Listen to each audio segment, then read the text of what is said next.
بالله من الشيطان الرجيم. بسم الله الرحمن الرحيم.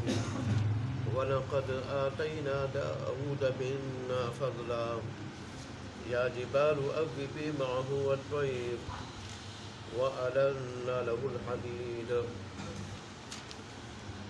أن اعمل سابغات وقدر في السرد واعملوا صالحا إني بما تعملون بصير. صدق الله مولانا العظيم وصدق رسوله النبي الأمي الكريم ونحن على ذلك لمن الشاهدين والشاكرين والحمد لله رب العالمين. اللہ اکبر. اس صورت میں بھی مکی صورتوں کی طرح دین اسلام کے اور مکی صورتوں کے بنیادی مضامین کا ذکر ہے. اللہ تبارک و تعالیٰ کی وحدانیت، وقوع قیامت، رسالت، قرآن مجید کی حقانیت و صداقت، لیکن خاص طور پہ اللہ تبارک و تعالیٰ نے اپنی وحدانیت کے عقلی نقلی دلائل دیے اور پھر اللہ تبارک و تعالیٰ کی حمد و ثنا بیان کرنا اور اللہ تبارک و تعالیٰ کی نعمتوں کا شکر ادا کرنا، یہ اس صورت کا خصوصی مضمون ہے. انسان کو چاہیے کہ اللہ تبارک و تعالیٰ کی جتنی نعمتیں اس پہ ہیں، ظاہری باطنی، سب پہ اللہ تبارک و تعالیٰ کا شکر ادا کرے. شکر کی ادائیگی سے نعمتوں میں اضافہ ہوتا ہے. اللہ وہ نعمتیں چھینتا نہیں ہے، وہ نعمتیں چھینتی نہیں ہے، اللہ چھینتا نہیں اور اضافہ ہوتا ہے ان نعمتوں میں. اور اگر ایسا نہ ہو، اللہ کی دی ہوئی نعمتوں پہ شکر ادا نہ کرے تو اللہ نعمتیں چھین لیتا.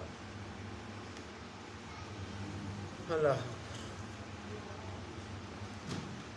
پھر اللہ تبارک و تعالیٰ نے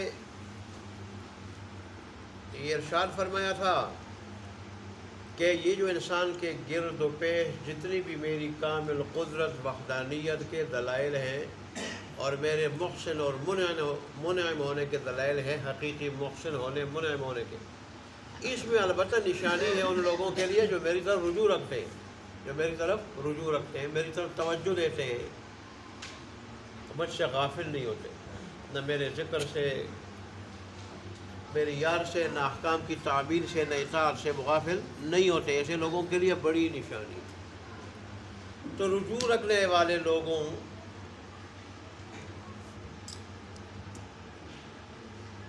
اللہ تبارک و تعالیٰ کی طرف رجوع رکھنے والے لوگوں میں اللہ نے سب سے بڑی مثال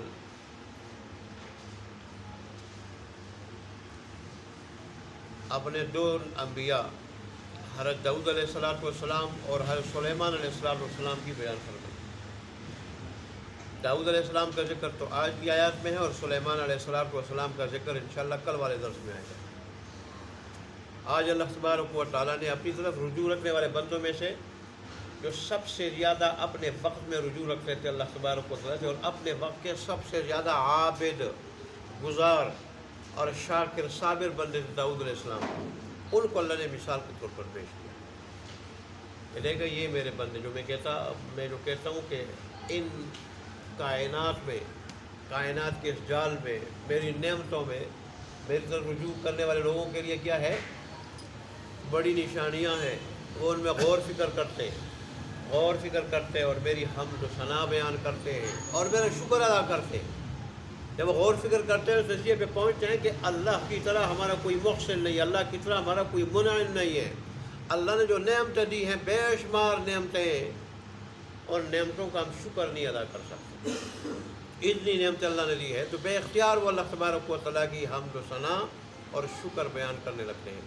ان میں اللہ تبارک و تعالیٰ نے اپنے وقت کے جو سب سے زیادہ رجوع رکھنے والے تھے داؤد علیہ السلام، ان کا ذکر کیا.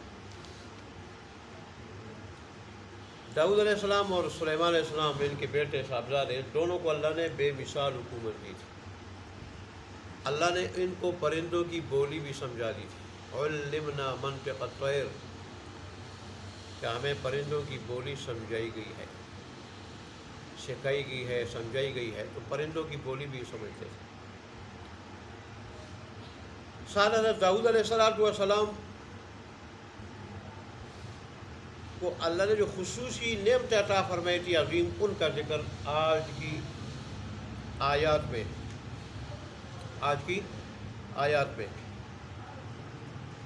داؤد علیہ السلام جہاں اللہ کے جلیل القدر نبی تھے، صاحب شریعت نبی تھے، اللہ نے زبور انہیں عطا کی تھی، وہاں اللہ نے انہیں بڑی خوش الحانی سے نوازا تھا۔ یہ خوش الحانی، اچھی آواز، خوش الحانی، یہ اللہ کی بہت بڑی نعمت ہے۔ جس کو یہ ملے اللہ کا شکر ادا کرنا چاہیے اور اس کو اچھے کاموں میں استعمال کرنا چاہیے، تلاوت میں، نعت میں، اللہ کی حمد و ثنا میں، اس میں اس کو استعمال کرنا چاہیے۔ آج افسوس کا مقام ہے بہت سارے لوگ اس نعمت کو غلط چیزوں میں، فلمی اور غیر فلمی گانوں میں، اور اسی طرح اور غلط چیزوں میں اس نعمت کو استعمال کرتے ہیں۔ داؤد علیہ السلام اللہ کی پاکی بیان کرنے میں، تسبیح بیان کرنے میں اور زبور کی تلاوت میں اس کو استعمال کرتے تھے۔ آپ کو اتنا ذوق شوق تھا زبور کی تلاوت کرنے کا کہ خادم سے کہتے جب کہیں جاتے کہ استبل سے گھوڑا لے آؤ، وہ جب گھوڑا لاتا تو اتنی دیر میں آپ پوری کی پوری زبور کی تلاوت مکمل کر لیتے۔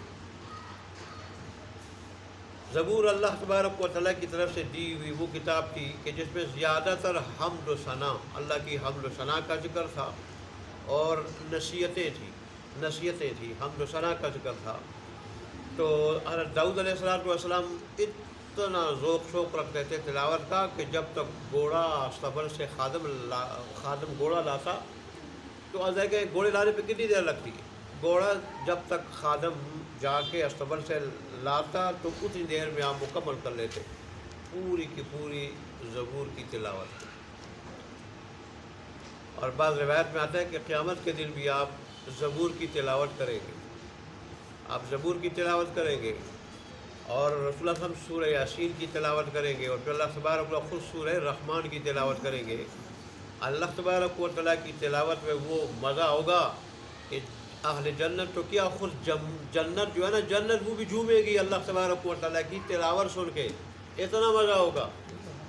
لیکن ان لوگوں کو نصیب ہوگی تلاوت جو دنیا میں بھی تلاوت کرتے تھے اور سنتے تھے اور کامل الایمان بندے تھے اللہ تبارک و تعالیٰ کے، جو جنت میں جانے والے ہوں گے، ان کو اللہ وہ نصیب کرے۔ رسول اللہ صلی اللہ علیہ وآلہ وسلم کو حضرت ابو موسیٰ اشعری کی آواز اور خوش الحانی بڑی پسند تھی، یہاں تک کہ جب رسول اللہ صلی اللہ علیہ وسلم نے ان کی تلاوت سنی تو فرمانے لگے کہ آپ کو اللہ تبارک و تعالیٰ نے وہ خوش الحانی عطا فرمائی ہے جو داؤد علیہ السلام کو اللہ نے عطا فرمائی تھی، اور فرماتے تھے کہ مجھے آپ کی تلاوت سننے کا دل کرتا ہے کہ ابو موسیٰ تم تلاوت کرتے جاؤ میں سنتا جاؤں۔ ایسی خوش الحانی اللہ نے ان کو نصیب فرمائی تھی۔ یہاں آیات میں جن نعمتوں کا ذکر ہے اس میں پہلی نعمت یہی ہے کہ اللہ فرماتے ہیں کہ ہم نے داؤد علیہ السلام کے ساتھ پہاڑوں کو بھی مسخر کیا تھا۔ اس وجہ سے ان کی خوش الحانی کے ساتھ زبور شریف تلاوت کی وجہ سے اور تلاوت کا ذوق شوق کی وجہ سے، کہ بڑا ذوق شوق رکھتے تھے، خوش الحانی اللہ نے عطا فرمائی تھی اور پھر بڑے ذوق شوق کے ساتھ تلاوت کرتے رہتے تھے، تو ہم نے پہاڑوں کو مسخر کیا کہ میرا داؤد جب بھی میری تسبیح بیان کرے اور اس زبور کی تلاوت کرے، تم نے بھی ساتھ تسبیح بیان کرنی اور تلاوت کرنی ہے۔ پہاڑوں کو بھی ہم نے تابع کر دیا تھا اور ہم نے پرندوں کو بھی تابع اور مسخر کر دیا تھا، اور یہی وجہ ہے کہ جب حضرت داؤد علیہ السلام زبور کی تلاوت کرتے تو پہاڑ بھی آپ کے ساتھ تسبیح بیان کرتے، اور باقاعدہ ان کی آواز آتی تھی، آواز کہتے تھے پہاڑ کلمات کے ساتھ اور حروف کے ساتھ وہ اللہ تبارک و تعالیٰ کی تسبیح بیان کرتے اور زبور کی تلاوت کرتے داؤد علیہ السلام کے ساتھ۔ ایسے ہی پرندے بھی داؤد علیہ السلام کے ارد گرد جمع ہو جاتے، وہ بھی تسبیح بیان کرتے اور زبور کی تلاوت کے ساتھ داؤد علیہ السلام کے ساتھ تلاوت کرتے۔ اللہ اکبر۔ آج کل تو بہت سارے معجزات کے منکر، جیسے پرویزی قسم کے لوگ، پرویزی فتنہ، یا سر سید احمد خان جو معجزات کے منکر ہے، فرشتوں کے وجود کے انکاری ہے۔ وہ کہتے ہیں کہ فرشتوں سے مراد پاکیزہ نفس ہے، اور اللہ تبارک و تعالیٰ کی ذات سے مراد لیتے ہیں قانون، قانون، قانون، ایسے اور تعویلات کرتے ہیں۔ یہاں اس معجزے بھی کے بھی جو ہے وہ کیا ہے، منکر ہے۔ کہتے ہیں پرندوں سے مراد جنگلی انسان ہے، جنگلی آدمی ہیں، وہ تلاوت کرتے تھے، حالانکہ قرآن میں اس کا ذکر ہے کہ پرندے تلاوت کرتے تھے۔ اے اللہ، حضرت داؤد علیہ السلام بڑے عدل والے تھے، بڑے اچھے حکمران تھے۔ جہاں صاحب شریعت نبی تھے وہاں یہ حکمران بھی تھے، خلیفہ بھی تھے اللہ تبارک و تعالیٰ۔ جیسے اللہ نے فرمایا یا داؤد انا جعلناک خلیفۃ فی الارض فاحکم بین الناس بالعدل، کہ داؤد ہم نے آپ کو زمین میں خلیفہ بنایا، اس لیے لوگوں کے درمیان عدل و انصاف سے فیصلے کیا کریں۔ ان کی عادت تھی کہ بیس بدل کے لوگوں میں گل مل جاتے اور پھر پوچھتے کہ یہ جو تمہارا خلیفہ داؤد ہے کیسا ہے؟ تو لوگ اکثر کیا کرتے تھے، تعریف کرتے تھے کہ بڑے اچھے ہیں، بڑے عادل ہیں، بڑے اچھے ہیں۔ ایک مرتبہ عادت کے مطابق سر جب بیس بدل کے لوگوں میں گل مل گئے اور لوگوں سے پوچھنے لگے تو اللہ نے فرشتہ انسانی شکل میں بھیجا، اور جب اس سے پوچھا کہ داؤد کیسا ہے تو فرشتے نے بتایا کہ اور تو اچھا ہے، اور تو اچھے ہیں، عدل والے ہیں، لیکن ایک خصلت ان کی ٹھیک نہیں ہے، اچھی نہیں ہے۔ وہ یہ ہے کہ بیت المال سے خود بھی خرچہ لیتے ہیں اور گھر والوں پہ بھی بیت المال سے خرچہ لے کے خرچ کرتے ہیں۔ یہ خصلت کچھ اچھی نہیں ہے، باقی بڑے اچھے ہیں اور جو ہے نیک ہیں، عدل والے ہیں۔ تو بس یہ بات داؤد علیہ السلام کی بڑی تکلیف دہ ثابت ہوئی، اور اللہ تبارک و تعالیٰ سے دعا کی کہ اللہ میرے لیے میری روزی کا کوئی سبب بنا دے، سبب بنا دے، تو تاکہ یہ جو ایک داغ ہے میرے ماتھے پہ یہ بھی دھل جائے کہ یہ بیت المال سے کیا لیتا ہے، وظیفہ لیتا ہے۔ حالانکہ بیت المال سے وظیفہ لینا جائز ہے حاکم کے لیے، جو لوگوں کی خدمت میں مشغول ہو، حکومت کے امور نمٹانے میں مشغول ہو، تو بیت المال سے وظیفہ لینا، خرچہ لینا جائز ہے، اپنا بھی اہل و عیال کا بھی، لیکن افضل نہیں ہے، افضل نہیں ہے، بہتر نہیں ہے، جائز ہے۔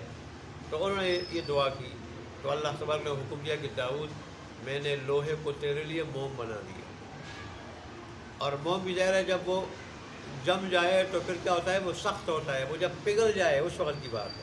موم کو میں نے لوہے کو موم بنا دیا، بغیر اس کے کہ آپ لوہے کو آگ میں پگھلائے اور پھر ہتھوڑوں سے اس کو کوٹیں، اب موم کی طرح آپ کے ہاتھ میں وہ آئے گا تو موم کی طرح پگھلے گا، جیسے موم جو ہے نا آگ سے پگھل جاتا ہے، تو ایسا ہی یہ بھی لوہا بھی آپ کے ہاتھ میں آئے گا تو موم کی طرح پگھلے گا، اور پھر جو چیز آپ اس سے بنائیں گے تو آپ بنا سکیں گے، یا گوندے ہوئے آٹے کی طرح آپ کے لیے کیا ہوگا، نرم ہوگا۔ چنانچہ داؤد علیہ السلام پھر یہی کرتے تھے،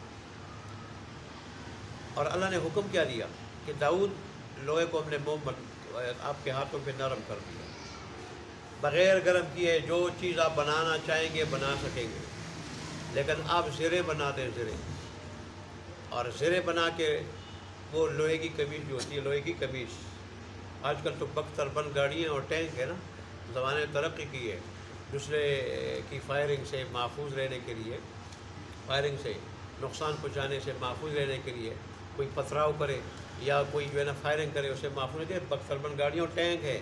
پہلے زمانے میں یہ لوہے کی قمیصیں ہوتی تھیں، لیکن داؤد علیہ السلام سے پہلے جو لوہے کی وہ قمیصیں ہوتی تھی وہ ایسی عمدہ نہیں تھی جو داؤد علیہ السلام کو اللہ تبارک نے سکھائی۔ اس بات پر وہ لوہے کی جو ہے نا وہ تختیاں، لوہے کی تختیاں آگے پیچھے باندھ لی جاتی تھی۔ اب ظاہر لوہے کی تختیاں کافی وزنی ہوتی ہیں، بھاری ہوتی ہیں، اور پھر جو ہے نا وہ اس سے ایسی جو ہے وہ قمیص نہیں بن سکتی، اور ایسی وہ نرم نہیں ہوتی جیسے جو ہے وہ یہ لوہے کے جو ہے نا وہ کڑے بناتے تھے، کڑے موٹے اور چھوٹے اور کڑے بناتے تھے، اس سے وہ جو زنجیر نما کڑے بن جاتے تھے وہ، اور اس سے وہ جو قمیض بناتے داؤد علیہ السلام، وہ جو زرہ ہوتی تھی تختیوں کی شکل میں، لوہے کی تختیوں کی، وہ ایسی زرہ نہیں ہوتی تھی۔ داؤد علیہ السلام کے وقت سے پھر وہ یہ زنجیر نما زرہ بن جاتی تھی، زنجیر نما زرہ کڑوں کی۔ داؤد علیہ السلام کو اللہ تبارک و تعالیٰ کہ خاص اندازے سے، متناسب اندازے سے موٹائی اور لمبائی رکھو، موٹائی، اور پھر اللہ نے ذہن، دل و دماغ میں وہ موٹائی اور لمبائی ڈال بھی دی، چنانچہ متناسب انداز سے اب موٹائی اور لمبائی جو ہے نا سے وہ کڑے بناتے تھے، اور پھر ان کی قمیض بناتے اور پھر وہ لڑائیوں میں اس کو پہنا جاتا تھا۔ لوہا بہت پہلے سے اللہ کی وہ نعمت ہے جو انسان کے استعمال میں چلا آ رہا ہے۔ سب سے پہلے تو ادریس علیہ السلام سے اس سے سوئی بنائی اور سلائی کی مشین بنائی، اور پھر جو ہے اس طرح جو ہے وہ کپڑے سینے لگے۔ وہ ٹیلری کا پیشہ ادریس علیہ السلام نے اپنایا تھا، جیسے بڑھئی کا پیشہ زکریا علیہ السلام جو ہے نا وہ رکھتے تھے، اور اس طرح یہ داؤد علیہ السلام دیکھیں لوہار کا جو کام ہوتا ہے، لوہے سے چیزیں بنانا، یہ پیشہ انہوں نے اپنایا۔ علماء نے لکھا ہے کہ پیشہ اپنے ذات کے اعتبار سے اس میں کوئی عیب نہیں ہے، انسان جائز جو بھی پیشہ اختیار کرے اس میں جو ہے نا وہ کوئی حقارت نہیں ہے، کوئی عیب نہیں ہے۔ یہ ہندوؤں کی طرف سے ہمارے پاس یہ سوچ آئی ہے، ذات پات کی سوچ جو رکھتے ہیں ہندو، ذات پات کی، یہ ہندوؤں کی سوچ ہے۔ مسلمانوں کے نزدیک اور اسلام کے نزدیک سب سے اونچا انسان وہ ہے جس کے اخلاق اچھے ہوں، جس کا کردار اچھا ہے، اور سب سے اونچی عمدہ چیز جو ہے وہ تقویٰ ہے، تقویٰ، جس سے انسان کا معیار بلند ہوتا ہے، انسان اعلیٰ ہو جاتا ہے، وہ ہے تقویٰ۔ ان اکرمکم عند اللہ اتقاکم، تم میں سب سے بڑی عزت والا، عزت رکھنے والا اللہ کے نزدیک وہ تم میں سب سے زیادہ متقی پرہیزگار ہے۔ دیکھیں انبیاء سے بڑھ کر اللہ کے نزدیک معزز کون ہو سکتا؟ کوئی بڑھئی کا پیشہ رکھتے تھے، کوئی لوہاری کا وہ پیشہ رکھتے تھے، اور کوئی سلائی کا وہ پیشہ رکھتے تھے۔ ایسے اگر کوئی کیا کہتے ہیں اس کو، جوتا سینے کا پیشہ اختیار کرتا ہے تو یہ بھی معیوب نہیں ہے۔ اصل اللہ کے نزدیک ہے تقویٰ، دینداری، اعلیٰ اخلاق، اعلیٰ کردار ہے۔ بہرحال پھر تفسیر روایات میں آتا ہے کہ ان کی یہ زرہ اتنی عمدہ زرہ ہوتی تھی، اتنی عمدہ زرہ کہ 6000 درہم کی زرہ بکتی تھی، 6000 درہم۔ لیکن یہ انبیاء تھے، یہ تو مال و دولت کے پجاری نہیں تھے، عام لوگوں کی طرح شوق ذوق نہیں رکھتے تھے۔ داؤد علیہ السلام 6000 میں سے 4000 اللہ کے نام پہ خرچ کر دیتے تھے، فقیروں غریب لوگوں پہ خرچ کرتے، ہاتھ کی کمائی، اور 2000 اپنے لیے اور اپنے گھر بار کے لیے اور ان کے اخراجات کے لیے چھوڑ دیتے۔ رسول اعظم کا ارشاد بھی ہے کہ تم میں سے بہترین کھانا کھانے والا وہ آدمی ہے کہ جو اپنے ہاتھ کی محنت سے کھائے، جو اپنے ہاتھ کی محنت سے کھائے۔ لیکن ہاتھ کی محنت سے کھانے سے مراد صرف محنت و مزدوری نہیں، جہاں محنت و مزدوری ہے وہاں زراعت بھی ہے، وہاں ملازمت بھی ہے۔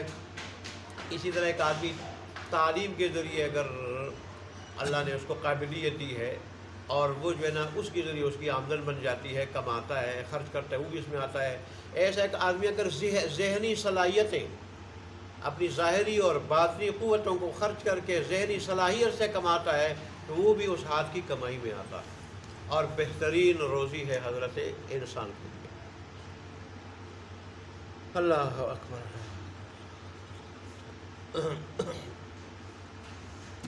دیکھیں لوہے کا نرم ہونا، موم ہونا، بغیر آگ کے، داؤد علیہ السلام کے ہاتھ میں جب پہنچتا تھا، یہ ہاتھ کا کمال تھا، وہ موم کی طرح پگھل جاتا تھا، بغیر آگ کے پگھل جاتا تھا، پھر جو مرضی آپ بناتے اس۔ اب زرے کے کڑے جو ہوتے تھے وہ بھی تو باریک ہوتے نا، جو موٹے ہوتے وہ بھی باریک ہوتے، جو باریک ہوتے وہ بھی تو اور باریک ہوتے، اور آپ اس طرح جو ہے وہ کیا ایک قمیض بناتے، ایسے چھوٹے چھوٹے کڑے بنانے کے لیے پھر ظاہر ہے اس کی جو اسی طرح جو ہے نا وہ پھر وہ جو داغے بنتے تھے یا تارے اس کو کہتے ہیں، وہ جب تاریں بنتی تھی وہ بھی ایسی ہوتی تھی.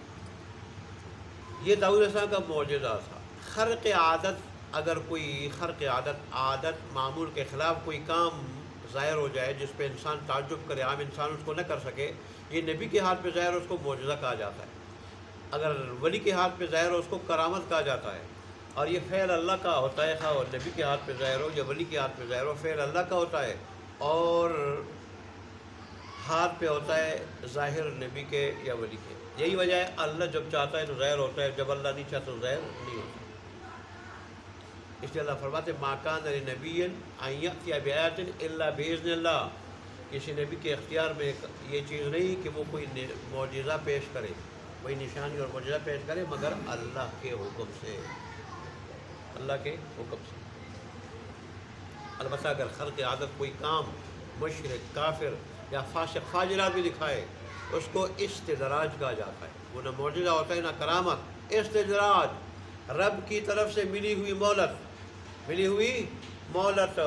ایک وقت تک اللہ یہ مہلت دیتا ہے اور وہ اس طرح خلق عادت چیزیں پیش کر کے لوگوں کو گمراہ کرتا ہے. پھر اللہ کی طرف سے جو مہلت ختم ہو جاتی ہے پھر اللہ پکڑ لیتا ہے اس کو.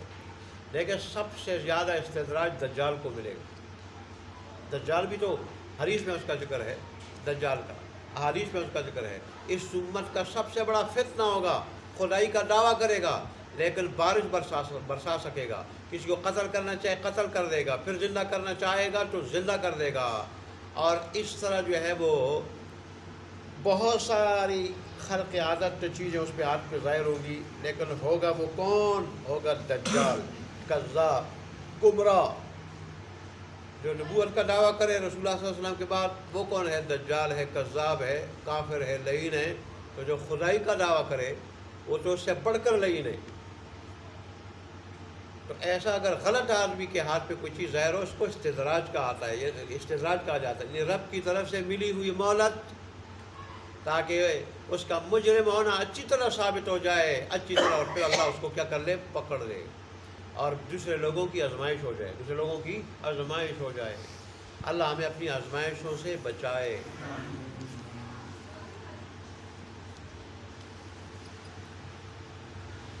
اللہ اکبر. مولانا شفیع تھانوی رحمۃ اللہ نے فرمایا کہ یہ جو اللہ تبارک نے فرمایا داؤد علیہ السلام کو وقدر فی السرد، کہ اندازے سے کام لو کڑیاں جوڑنے میں، کڑیاں زرے کی کڑیاں جوڑنے میں اندازے سے کام لو. مطلب اس کے لیے ایک وقت مقرر کرو جہاں اس بات کو شامل ہے کہ لمبائی موٹائی جو ہے نا کیا مناسب ہو. وہاں یہ ہے کہ اس کے لیے وقت مقرر کرو، یہ نہ ہو کہ سارا وقت اس کام میں گزر جائے. وہ تو اللہ کے نبی رہے، اللہ کے نبی تھے، ان کو سنا کے اور قرآن میں اس کا ذکر کر کے اللہ ہمیں بات سمجھا رہا ہے. مولانا شفیع تھانوی رحمۃ اللہ فرماتے ہیں کہ اللہ نے یہاں اشارہ دیا ہے کہ بھئی ایک وقت کا کام دوسرے وقت، ایک کام کا وقت دوسرے کام کو مت دو. ہر ایک کام کو اپنے وقت میں کرو، اپنے وقت میں کرو. یہ نہ ہو کہ ایک انسان سارا کا سارا وقت کھیل اور تماشے میں ضائع کر دے، کھیل تماشے میں ضائع کر دے. حضرت انسان کا وقت بڑا قیمتی ہے دنیا میں. اس لیے ایک عالم نے کتاب لکھی کہ متاع وقت اور کاروانی امت، کاروانی امت، متاع وقت. اللہ نے وقت کی صورت میں جو قیمتی پونجی دی حضرت انسان کو، وہ کتنا قیمتی ہے وقت. اور امت کا قافلہ کیا کر رہا ہے، امت کیا کر رہی ہے، وقت کو کس طرح ضائع کر رہی ہے. یہ دنیا کا ایک ایک لمحہ بڑا قیمتی ہے اور جنت پہ اس کا احساس ہوگا. آدمی کف افسوس ملتا رہے گا جو ایک لمحہ بھی ضائع کرے. جائے کہ ہماری طرح دن رات کو 24 گھنٹے کو ضائع کرے فضول کاموں میں. اس لیے مولانا شفیع تھانوی رحمۃ اللہ نے فرمایا کہ اللہ تبارک و تعالیٰ نے یہاں اس طرف اشارہ دیا ہے کہ ہر کام کو اس کام کی نوعیت کے بقدر متناسب وقت دو. ایک کام میں سارا وقت مت لگاؤ. دیکھیں اب ترجمہ. وَلَقَدْ آتَيْنَا، اور البتہ تحقیق دی ہم نے داؤد علیہ السلام کو، منا اپنی طرف سے، فضلا بڑی فضیلت، تنوین یہاں پہ تعظیم کے لیے، بڑی فضیلت. عظمت کے لیے ہے، بڑی فضیلت۔ اور اس کا ترجمہ بعضوں نے نعمت کیا ہے کہ ہم نے بڑی نعمت دی، عطا کی۔ وہ بڑی نعمتیں کیا ہیں؟ ان میں سے بعض کا اللہ نے یہاں ذکر کیا ہے کہ ہم نے پہاڑوں کو حکم دیا تھا۔ کیا حکم دیا تھا؟ یا جبالو، اے پہاڑو، ہم نے پہاڑوں کو حکم دیا تھا۔ یہ لفظ یہاں چھپا ہوا،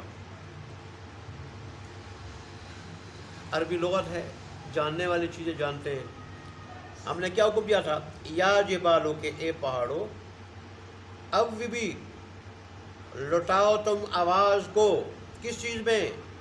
زبور کی تلاوت میں اور تسبیح بیان کرنے میں۔ داؤد علیہ السلام تسبیح کرے، تم بھی ساتھ تسبیح کرو۔ ان کی آواز کے ساتھ آواز ملاؤ، یہ مطلب ہے آواز لٹانے کا یہی مطلب ہے۔ ان کی آواز کے ساتھ آواز ملا کے ان کے ساتھ تسبیح پڑھنی ہے، ان کے ساتھ تلاوت کرنی ہے۔ اس تلاوت کا کیا مزہ ہوتا ہوگا جس میں داؤد علیہ السلام کے ساتھ پہاڑ بھی کہہ رہے ہو، پہاڑوں کی اپنی آواز ہوگی، کیسی عجیب و غریب معجزاتی آواز جو ہوگی، اس میں کیا مزہ ہوگا۔ اور پھر پرندوں کا کیا مزہ ہوگا، ان کی آواز کا اور تسبیح کا اور تلاوت کا۔ اللہ کے نیک بندوں کو اللہ تبارک و تعالیٰ بعض ایسی چیزوں سے نوازتا ہے کہ جو عام انسانوں کے حصے میں نہیں آتی، اور یہ اللہ کے ساتھ جو خصوصی تعلق ہوتا ہے، جو قرب ہوتا ہے، اور دین پہ اور اللہ تبارک دین پہ عمل اور اللہ تبارک و تعالیٰ کی یاد، اللہ تبارک و تعالیٰ سے محبت، اللہ تبارک و تعالیٰ سے قرب، اس کا نتیجہ ہوتا ہے کہ لوٹاؤ تم اپنی آواز کو معہو، ان کے ساتھ، کس کے ساتھ؟ داؤد علیہ السلام۔ وَالطَّيْرَ، اور ہم نے پرندوں کو بھی حکم دیا تھا۔ وَأَلَنَّا لَهُ الْحَدِيدَ، اور نرم کر دیا تھا ہم نے ان کے واسطے لوہے کو۔ لوہے کے اس حدید، لوہے کے نام سے قرآن مجید کی ایک سورت بھی ہے، سورہ حدید، اس میں لوہے کا ذکر اور لوہے کے فوائد کا ذکر کہ دیکھیں ہم نے لوہے میں تمہارے لیے جنگ کا سامان رکھا ہے، جنگ کا سامان اسی سے بناتے ہو۔ اور ظاہر ہے آج کل اور بھی کتنی چیزیں، ہوائی جہاز، ریل گاڑیاں، کتنی چیزیں گھروں کے اندر استعمال ہونے والی چیزیں، وہاں بھی اللہ نے فرمایا اور بھی وہ ساری فائدے کی چیزیں۔ ہم نے ان کے واسطے لوہے کو نرم کر دیا، اور پھر ہم نے ان کو حکم لیا۔ دیکھیں ان بتا رہے، یہ کہ بتا رہے کہ یہاں یہ لفظ چھپا ہوا ہے کہ ہم نے داؤد علیہ السلام کو حکم دیا، وَأَمَرْنَا، ٹھیک، وَحَكَمْنَا، اور ہم نے حکم دیا۔ کیا حکم دیا؟ ان یہ کہ اعمل سابغات، بناؤ تم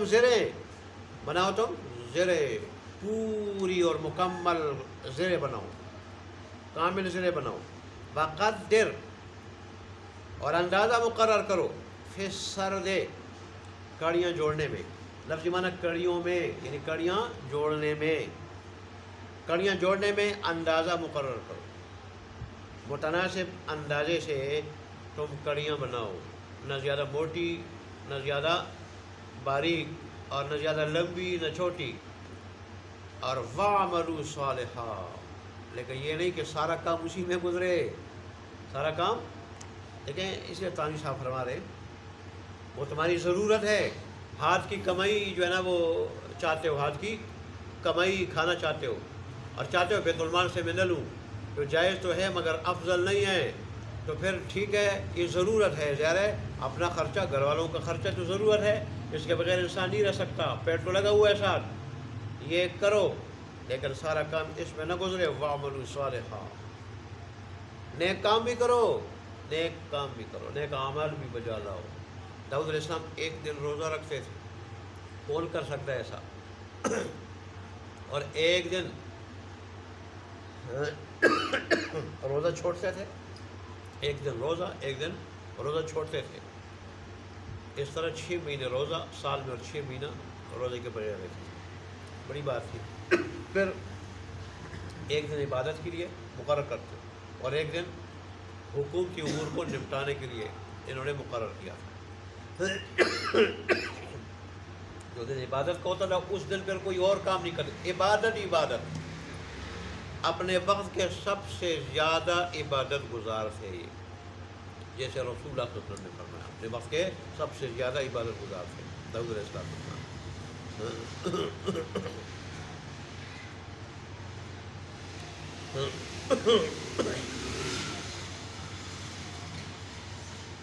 اور پھر اللہ تبارک و تعالیٰ نے فرمایا انی بما تعملون بصیر، بے شک جو کچھ تم اعمال کر رہے ہو میں ان کو دیکھ رہا ہوں، ہر وقت دیکھتا ہوں تم کیا کرتے ہو۔ اب میرے لیے بھی کوئی وقت نکالتے ہو نہیں نکالتے ہو، میں یہ بھی دیکھتا ہوں۔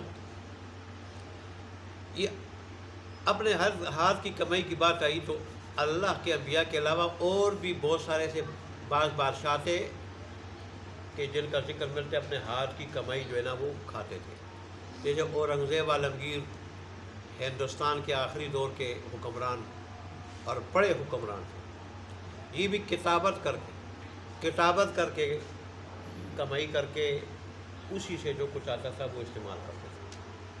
اسی طرح ناصر الدین التمش ہرار سے لے کے برما تک حکومت کی، اتنی بڑی حکومت، لیکن یہ بھی اپنے ہاتھ کی کمائی سے کھاتے تھے، اپنے ہاتھ کی کمائی، یہ اللہ کے نزدیک پسندیدہ ہے۔ اللہ والے تو ایسے ہوتے ہیں، وہ حرام تو حرام، ناجائز تو ناجائز، جو چیز پسندیدہ نہ ہو اس سے بھی بچتے ہیں، اس سے بھی بچتے ہیں۔ اللہ اکبر۔ اور آج کل مال غنیمت ناجائز طور پہ ہڑپ کرنے والے، اللہ ہمارے حال پہ رحم فرمائے۔ جیسے درس والی بات کرتے ہیں، اسے پتہ چلا کہ کسی علاقے میں پیٹرول کا کنواں تھا وہ بند کیا گیا تھا، تو جب وہاں کے لوگوں سے پوچھا گیا کیوں، تو انہوں نے کہا کہ اگر یہاں سے پیٹرول مل جائے تو پھر باہر سے پیٹرول کیسے آئے گا اور کمیشن حکمرانوں کو کیسے ملے گا، تو آپ ملک و قوم کا نقصان کر کے وہاں کے کنویں بند کیے، جن میں سے ایک کے کنویں سے 100 ٹینکر جو ہے نا پیٹرول کا نکلتا تھا۔ اگر ایک کنویں